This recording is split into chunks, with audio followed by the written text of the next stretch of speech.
You are being essentially suckered into a message that you are unwillingly consuming in this weird exchange where somebody wants to control your mind and you're playing along. I'm not a conspiracy theorist at all. I uncover criminal conspiracies.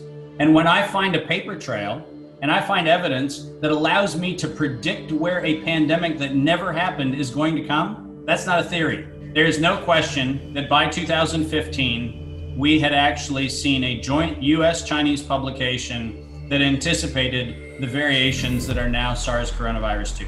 When they planned a global pandemic preparedness exercise, which had to be done by September 2020, when they planned that, my assertion is that was an act of war by a corporate industrial complex that decided that the governments that they had acquired through influence, through lobbying, through everything else, wasn't playing ball anymore, and they needed to assert power over all of them.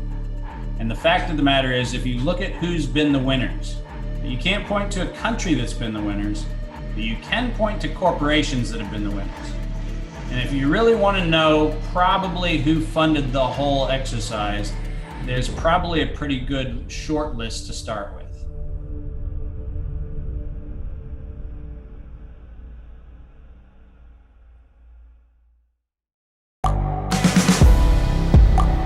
The world is changing. Inspiration is everywhere.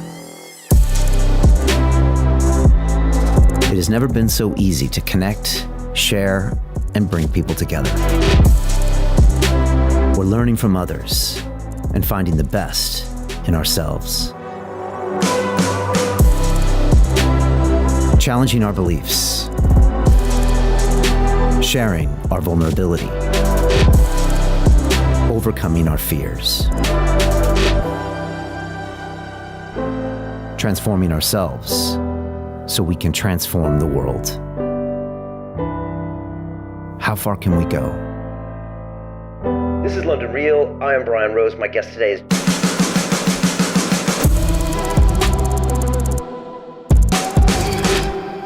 This is London Real. I am Brian Rose. My guest today is David Martin, the American author, professor, and researcher.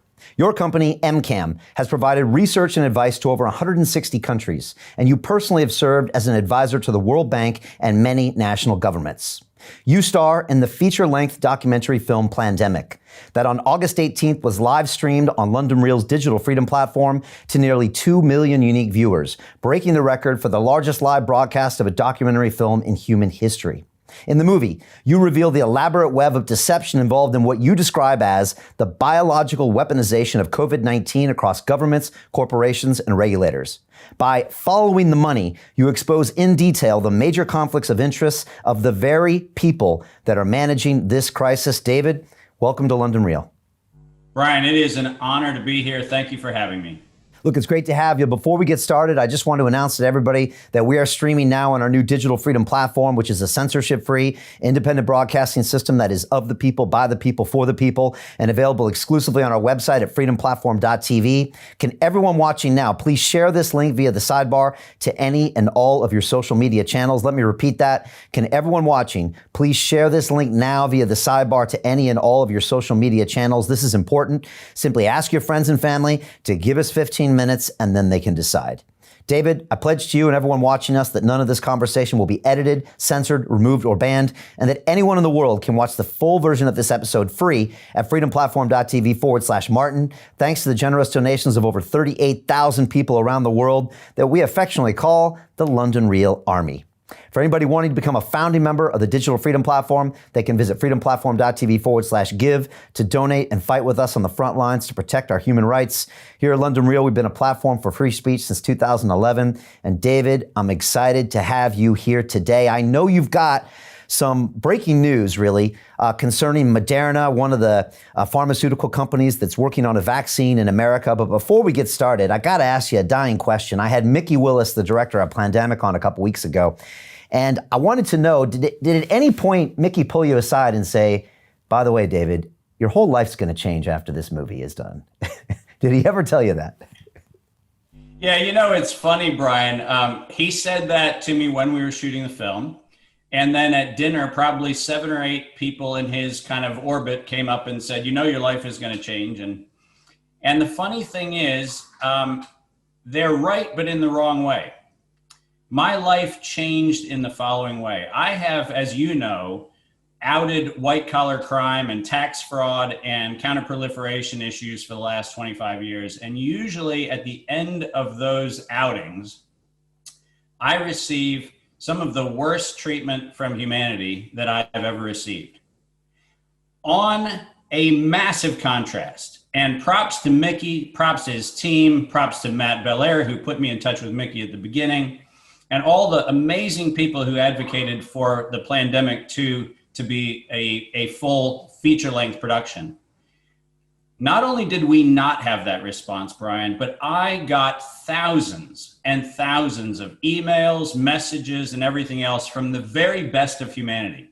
The people who, like you, are the Freedom Platform Army, the people who actually care. And I will tell you that my wife, Kim, and I have been overwhelmed with generosity, with love, with kindness, with support, with people who are actually advocating for the future of humanity.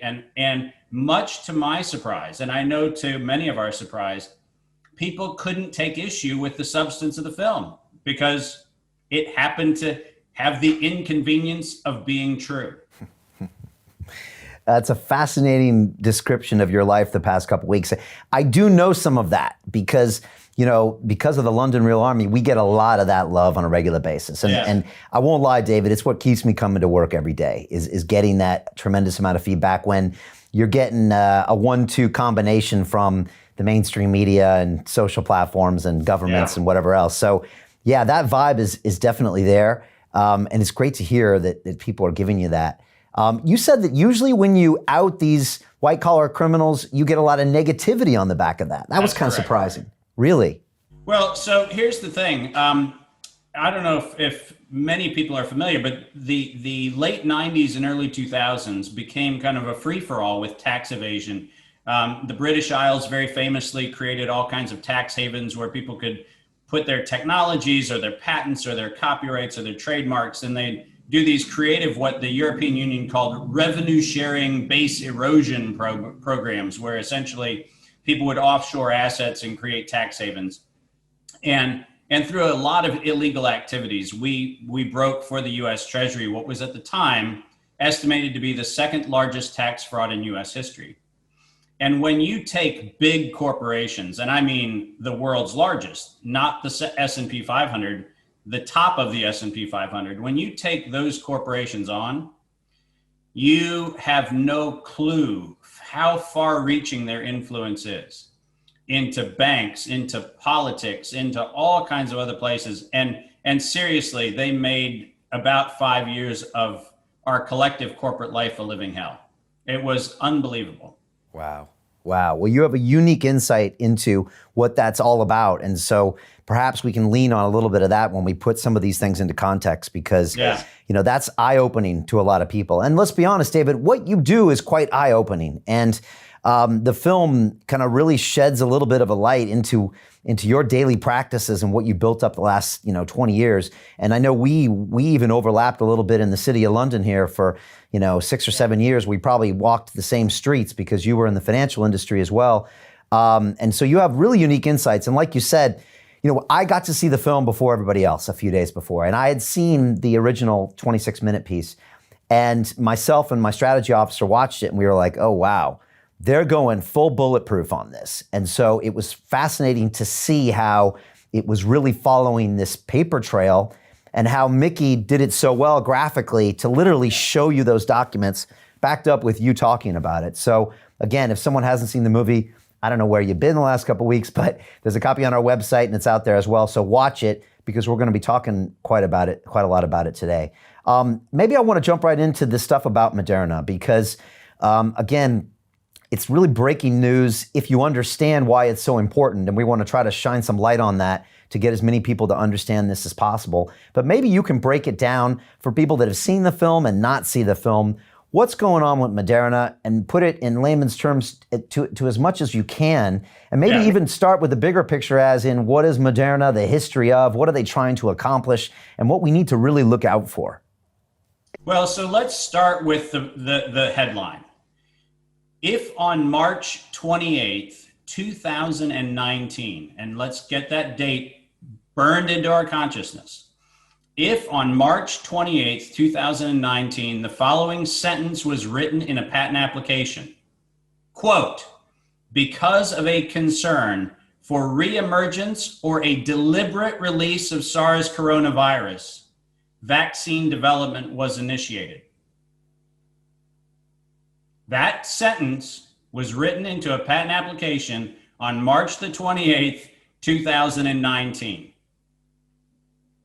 And you heard what I said. Vaccine development was, past tense, was initiated. So that means before March 28th, 2019, a deliberate release of SARS coronavirus was not only contemplated, but Moderna wrote it into their patent applications. Wow. Just let the chilling fact of what I just said sink in. Right? This is not a company that was operating in the conjecture theoretical world. This was not a company that was in the middle of this anonymous R&D program that was just happenstance to be running along looking at coronavirus. This was a patent application that had first been submitted in 2015. And the United States Patent Office had rejected it. You heard what I just said. They rejected the application, not once or twice. Over and over and over again, they rejected this patent application. But on March the 28th, 2019, suddenly a SARS beta coronavirus specific vaccine, and specifically not just SARS beta coronavirus, specifically the S1 spike protein, the thing that was allegedly novelly modified in December of 2019 in a bat cave in China, that was specifically referenced in March 2019. Now, keep in mind, and Brian, you know this, the company went public in 2018. This patent application was written March 28th, 2019, which means around the time of the IPO, it is reasonable to assume that somebody knew that there was going to be are you ready for this? Their words, not mine, reemergence or deliberate release of a beta coronavirus. Yeah, wow is all I have to say to that. And here's the problem, fact check the hell out of it. It's their words, not mine. This is not my impression. This is their words. Now, you have a history of watching companies do things they shouldn't do. So I'm guessing when you see things like this, you're not as surprised as the general public. I mean, because a lot of people think, oh no, that can't be true. These companies are in our interest. They serve us our coffee and they make our sneakers and they make us healthy. There's no way there's any of this. You're just a conspiracy theorist. I mean, but you see this all the time, right? Correct. Okay. Well, and here's the funny thing. Let's make sure we're clear on something. We have a whole bunch of actual criminal conspiracy laws in the United States. We have unfortunately decided that the word conspiracy has to be followed by theory, because that's what the mainstream media has decided. But this is a conspiracy. This is not a theory. You cannot say that you were working on 3 other viruses that have nothing to do with coronavirus, and then suddenly on March the 28th, you suddenly have just this aha moment that there might be, in your words, a deliberate release of beta coronavirus. That's not an accidental, that's not Doc Brown in Back to the Future falling off a toilet and hitting his head and getting the flux capacitor. Somebody told somebody that this was a real scenario that was worth pursuing. And so you can't hide behind who would have seen it coming? Well, the answer is somebody saw it coming. And it's not like they filed another 1,000 patents that day to cover all sorts of other scenarios. No. It was discrete. That's correct. Okay. All right. So that was what? So nearly what? 17 months ago. 9 months before allegedly it happened, it happened. Okay. All right. And so walk us through this. What does that mean? And what does that tell us about this company? And what do we need to know about this company? Well, so let's go into the history of Moderna a little bit. It's a very interesting company, and it has backed up its Brinks truck full of armed robbers to the Treasury and has been robbing the US taxpayer for a long time. This company, in its 2019 financial statement, said that it had $187 million of grant funding from the federal government and from foundations that had been untapped. This is a company that presented itself as in financial straits, but we find evidence of hundreds of millions of dollars of grant funding coming from places like DARPA and NIH and NIAID and other places, where the company not only is not producing things, but this is the weird thing.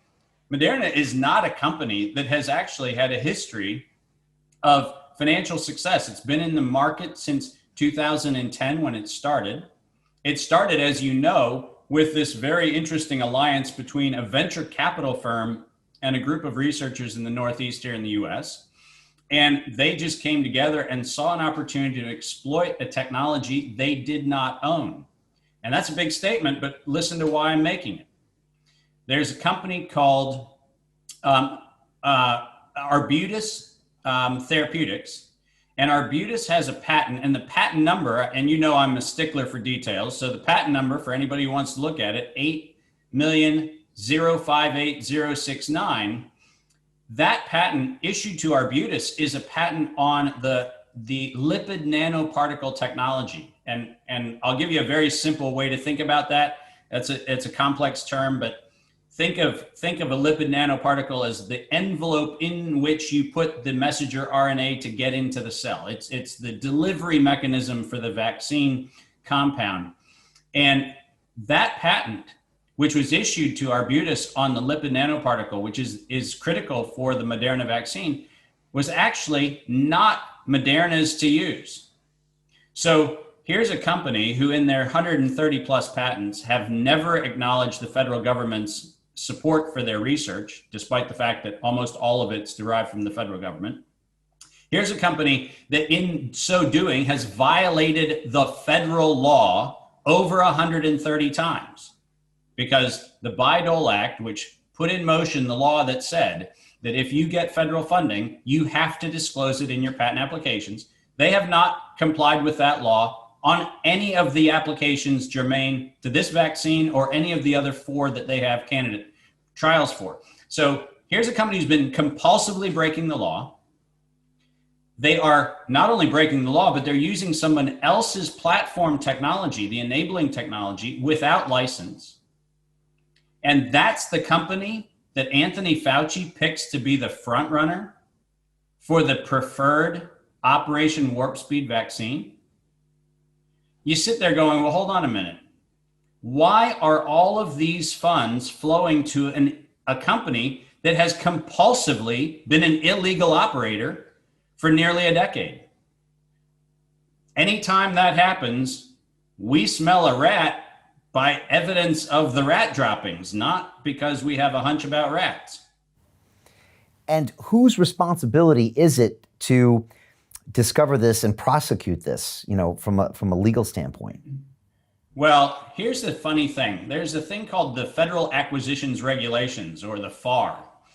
And inside the FAR, there is a requirement for every federal agency to make sure that the companies they work with represent and warrant that they are legally able to produce, manufacture, and sell whatever they're selling to the government. There is no question that the National Institutes of Health, there's no question that DARPA, and there is no question that NIAID has had the ability to look at the evidence and see that this company is violating the law. And despite the evidence being in place since the first patent application that predated the foundation, by the way, of Moderna by about 4 months. So Moderna's first patent exists before Moderna exists. In every one of the subsequent patents, they failed to disclose the federal funding. And as a result, every agency who has given them a contract has been violating contract rules under sections 27 and 52 of the Federal Acquisitions Regulation. Right. And so that's kind of what this news is about. Since they took some funding from DARPA and these other government institutions, and correct me if I'm wrong, they can't legally produce and distribute this vaccine? Is that yeah, it? So the core problem is that the platform, the envelope in which you deliver the mRNA, is a technology they don't own. And this you recently discovered, or is this something you've known for a little while? Well, as you know, and we've talked about this informally, and I've talked about this with Mickey for a long time going into Plandemic. We've been monitoring all of these patent issues since 2003 when coronavirus got started. And so we've monitored every entrant into the field. I mean, if you go back and you look at how many companies in 2003, 4, and 5 filed patents on SARS coronavirus vaccines, many of them not only exist, but many of them were acquired by companies like Crucell, Johnson & Johnson, AstraZeneca, and others. So the compilation of vaccine patents has been going on with now over 1,400 patents. You heard that number correctly. Over 1,400 patents on SARS-CoV vaccines and vaccine-related technologies. The idea that Moderna is somehow in a unique position to have the right to not only the market, but to have the exclusive advantage of Operation Warp Speed is beyond the pale. This is a $1.4 billion lottery win to bank robbers. Yeah, you said before that just like, quote unquote, it's a fraud. Basically, why Moderna's been giving this carte blanche endorsement to Anthony Fauci. And you've also said, I think, quote, Moderna enjoys hundreds of millions of dollars of funding, allegiance, and advocacy from Fauci and his NIAID. There's some link there, you think, which is why he fights so hard to give them the funding and is also still pushing for this vaccine. Is that what's unwritten here? Let's take a little journey into organized crime for a minute. I spent a lot of time working in the Pacific and in Africa with mining companies that love to do what are called bump and dump routines, where they'll pump up a stock, they'll inflate it, they'll bump the market price up, and then usually they have positions on both the buy and the sell side. And you understand this from the capital markets where people short stocks and do all sorts of other things. The fact of the matter is, this company has been playing a very, very poor version of what organized crime has done for a long time, which is, you pretend like you have something, you pitch it, you get emotional investment to start running up the stock price, you start profit taking. And in fact, what you're doing is stealing. You're stealing from the public. Now, the beautiful thing about this kind of theft is that it's done with people in suits, usually at trading desks, and as a result, it doesn't look like a crime, but it is a crime.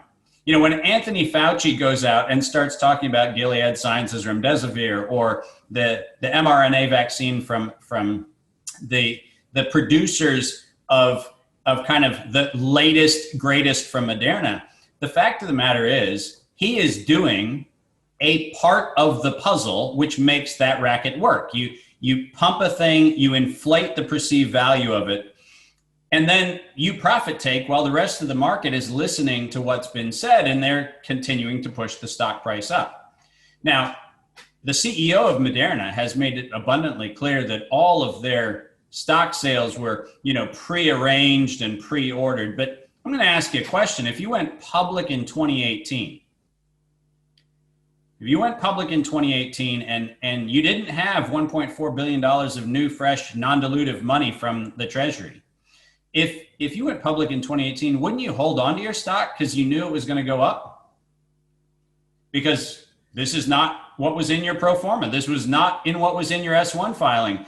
You actually got a better deal than you thought you had. So as an executive, if you really believed that the truth of your success was in fact going to live out, you would have canceled your stock orders. You would have canceled those sale orders. But they didn't do that. They let Anthony Fauci pump their stock up, and then they exited, and they're taking money off the table while the rest of the world is being duped. So as we speak, they're taking money off the table. No question. Really? And so that's my next question is, in your opinion, how does this play out? Does this get pumped and dumped and vaccines never appear, and this is just a story of tears for the public investors? Well, so I think there's a couple scenarios, Brian. I think the one that we know is that Moderna knew about the Arbutus problem. In fact, they knew about it was a big enough problem that they went to the Patent Trial Appeals Board this summer to try to get Arbutus's patent invalidated. Much to their chagrin, it didn't work. And in July, the Patent Trials Appeals Board came back and said, sorry guys, Arbutus patent really is there and it really does stand. And obviously they sent the spin machine in motion. Moderna said, well, we think we've got workarounds and we think we've got all that kind of stuff. But their market cap took a 9% hit when people found out that maybe there was trouble brewing. And 9% is a meaningful market cap hit. You know that. Now, imagine what happens in the following scenario. And this is my actual really serious concern. I think Anthony Fauci is going to paint President Trump into a corner. I think President Trump has been pushing very hard to get a vaccine into the hands of therapies around the country and potentially around the world. And I think that Moderna and Anthony Fauci know very good and well everything I'm saying. And I think that there is a reasonable possibility that they did something which this interview is going to spoil. And that's why I'm happy to do this interview.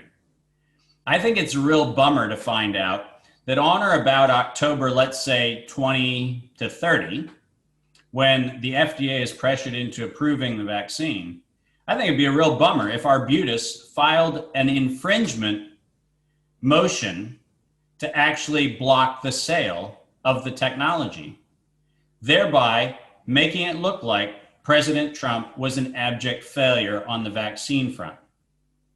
It wouldn't surprise me one bit if Anthony Fauci and Moderna have premeditated an embarrassment. So they might kill the whole market cap just so Trump doesn't get elected. That could be one of their agendas. You know, weirder things have happened. And look at who Anthony Fauci has been working with and for. The fact of the matter is, he has been running an antitrust violation collusive practice for the last now 18 years around the industrial complex of coronavirus. And by the way, that's not an allegation, that's a certainty. The definition of antitrust is interlocking directorates. The definition of antitrust is the fact that you price fix solutions. Remember, NIAID is a beneficiary and the buyer because they all report up to the US Department of Health and Human Services. This is the definition of antitrust violations. And Anthony Fauci is the chief architect, the conspirator in chief of price fixing, of manipulation, of interlocking directorates, of seeking foreign aid to interfere with interstate commerce. Everything that's defined under the Sherman and the Clayton Act, Anthony Fauci is the architect of it. So would it be any surprise if a guy who's actively participating in active crimes against the United States also could be manipulated to have an influence on an election?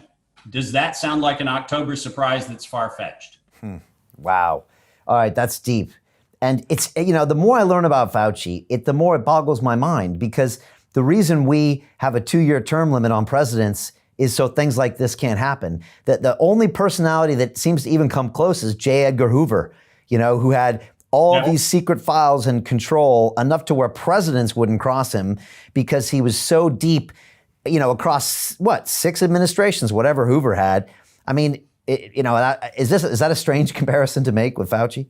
No, not at all. As a matter of fact, one of the things that we've seen, Brian, in this entire exercise over the last now going on 10 months is that non-elected officials have unbelievable police state powers, which make them despots. And unfortunately, the elected officials, and more importantly, the electorate, has no ability to influence these people because they are in fact insulated from any sense of accountability. Now, the Department of Justice has a very important opinion letter that says that you are not authorized within the governmental limits of liability, which, as you know, there's a huge amount of sovereign immunity that can be granted to people in public office. But one of the things that you cannot get immunity from is criminal activity. That's why it is so important for us to be unambiguous on the fact that there is an open and shut evidence base of Anthony Fauci's violation of antitrust laws. And the reason that's important is because his partnership with the antitrust litigant in chief, Bill Gates, who spent more of the Justice Department's money than probably anybody else in modern history on actually litigating antitrust violations, the fact that they're working together, the fact that they are on boards together, which is a violation of the law. These are facts. These are not my conjecture.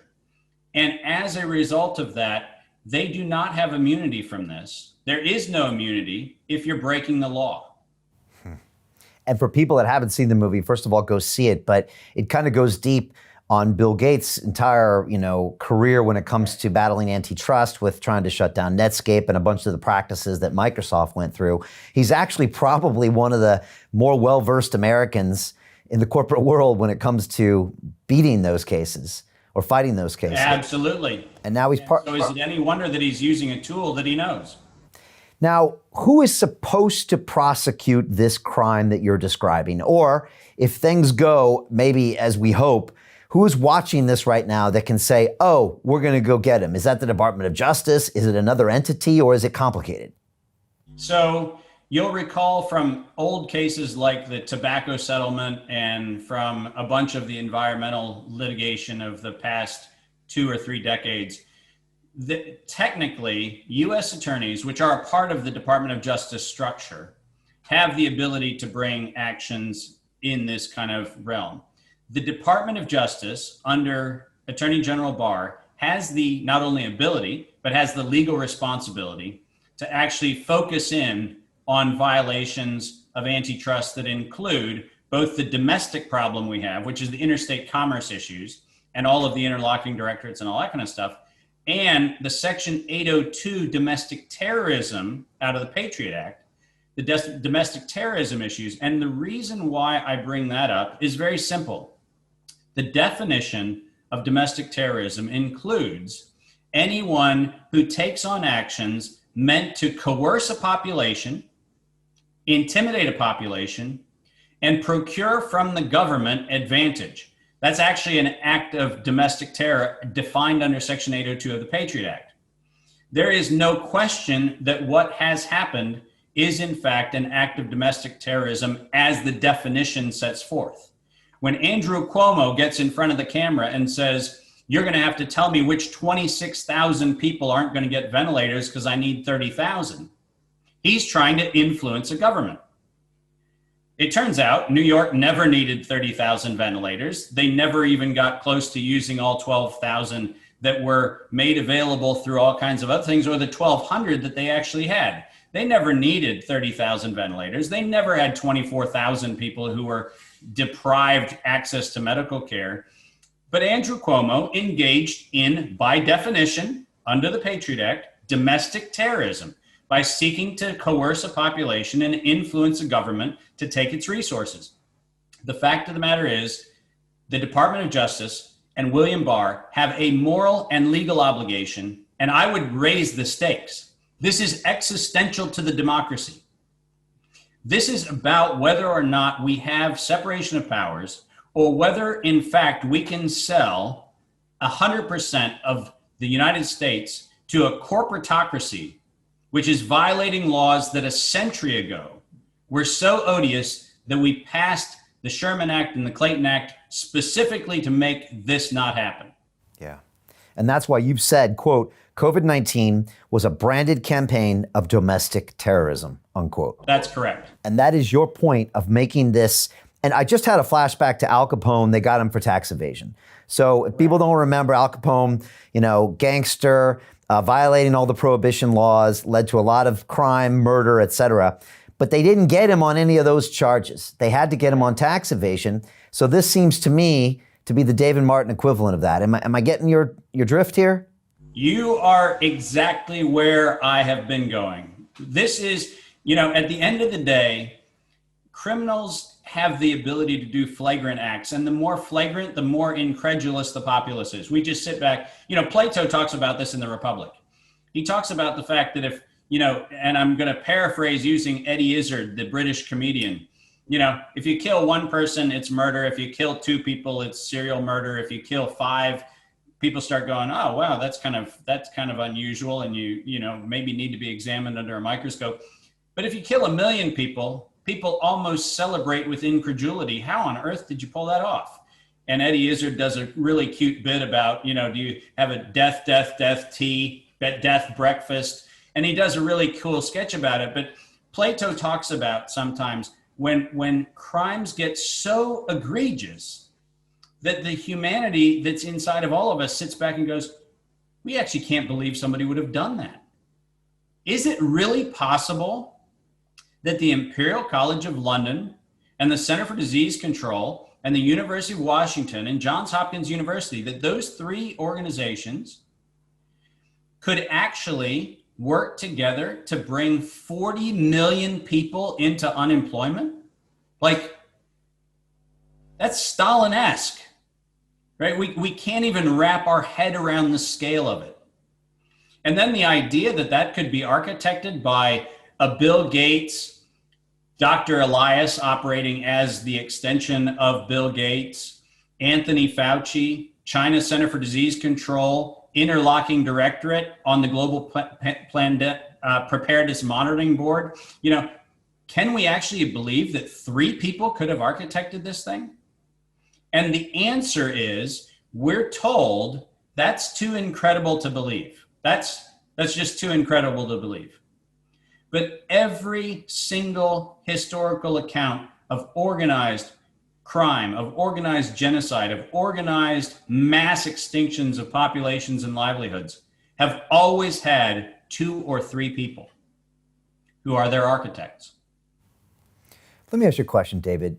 What do you think ultimately are the motivations in this scenario, assume it's true, of a Bill Gates and a Fauci? Do they believe somehow they are doing good? Is this a eugenics play? Is it a money play? Is it a power play? Or is it just what is it? So I made the statement in Plandemic, and I would say this in echoing that comment all the time. I think that humanity is fundamentally good. I think it's fundamentally not broken.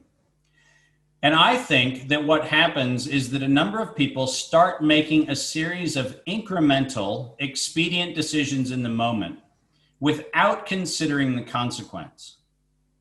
I think that when Ralph Baric started putting coronaviruses together in his lab in the University of North Carolina in Chapel Hill, I think he really was just asking some interesting questions about coronavirus.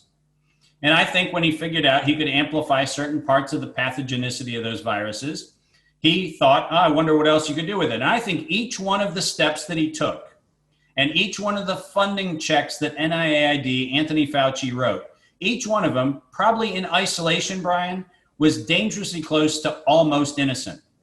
Where it's just like, oh yeah, that'd be the logical next question you could ask. But nobody ever put a break on the process and said, hey, let's pause for a moment. Let's see where we are. Let's see how many of these little expediencies have led us to a place we shouldn't be, right? When the University of North Carolina, Chapel Hill in 2014 and 15 impanels an ethics committee, which they did, to say, let's allow the Wuhan virus, which was taken from minors who actually had all the COVID symptoms in 2013, right? When the University of North Carolina, Chapel Hill Ethics Committee says, yeah, let's go ahead and take that virus and let's combine it with some other coronaviruses and see what happens. Somebody somewhere should have gone, hey guys, The NIH said this was unethical and possibly illegal. Maybe we should not ask the next question of how bad can we make coronavirus?